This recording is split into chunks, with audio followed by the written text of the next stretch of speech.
Monsieur le Président, Monsieur le Ministre, Madame et Monsieur le rapporteur, mes chers collègues.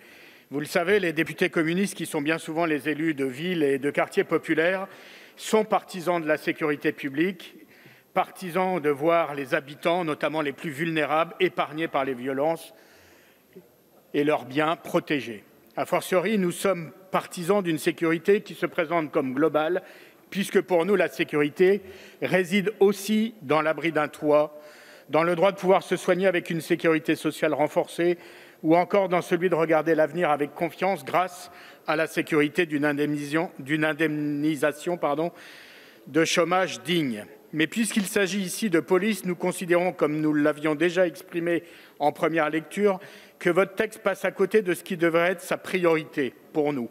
1. Rétablir l'indispensable lien de confiance entre la police et la population.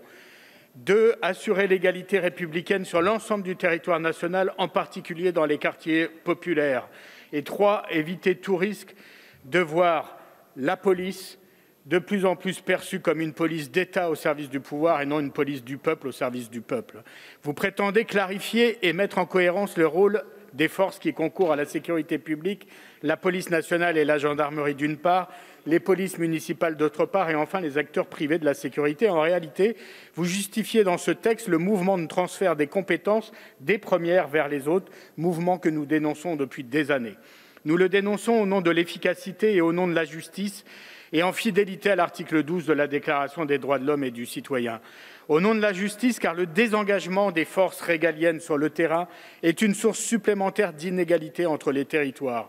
Il suffit de traverser, par exemple, nos quartiers et villes de la banlieue parisienne pour constater qu'on ne peut pas parler de la police municipale, mais bien des polices municipales, tant les missions et surtout les moyens varient d'une ville à l'autre.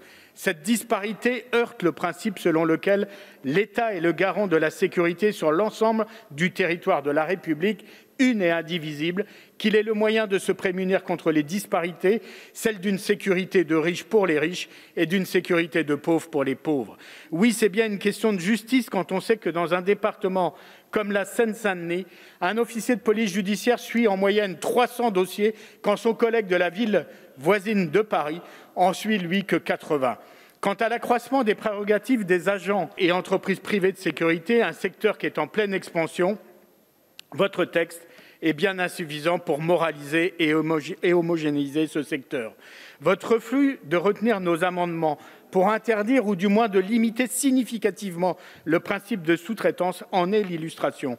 Au contraire, le risque est grand de voir la sécurité publique s'ouvrir à l'ubérisation avec un secteur très coutumier des contrats précaires et parfois borderline avec le droit du travail ou avec le droit tout court, comme je le disais tout à l'heure. Cette loi rate sa cible sur le terrain de l'efficacité de la régulation et de la justice, mais vous ne nous rassurez pas non plus sur le terrain des libertés.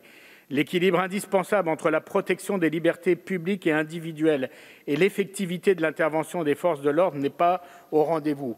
C'est vrai pour l'encadrement insuffisant de la captation d'images et des drones qui font peser des risques bien réels pour le respect des libertés et la protection des données personnelles. Et c'est vrai également, bien sûr, de l'article 24, même réécrit. Mes chers collègues, nous attendons toujours la grande loi d'orientation qui remette la police sur ses deux jambes, celle de la répression et celle de la prévention. L'efficacité de la première dépendant de l'efficience de la seconde. Une loi qui conçoive une police reposant plus sur l'humain et moins sur le marché, l'algorithme ou le drone. Une loi qui rétablisse la confiance du peuple envers celles et ceux qui les protègent. Une loi qui donne enfin à la police les moyens dont elle manque tant et qui reste, si j'en crois mes contacts avec les policiers, leur première préoccupation est de loin. Cette loi que nous attendons depuis plus de 20 ans, nous l'aurions votée avec enthousiasme. Cette loi, malheureusement, nous voterons contre.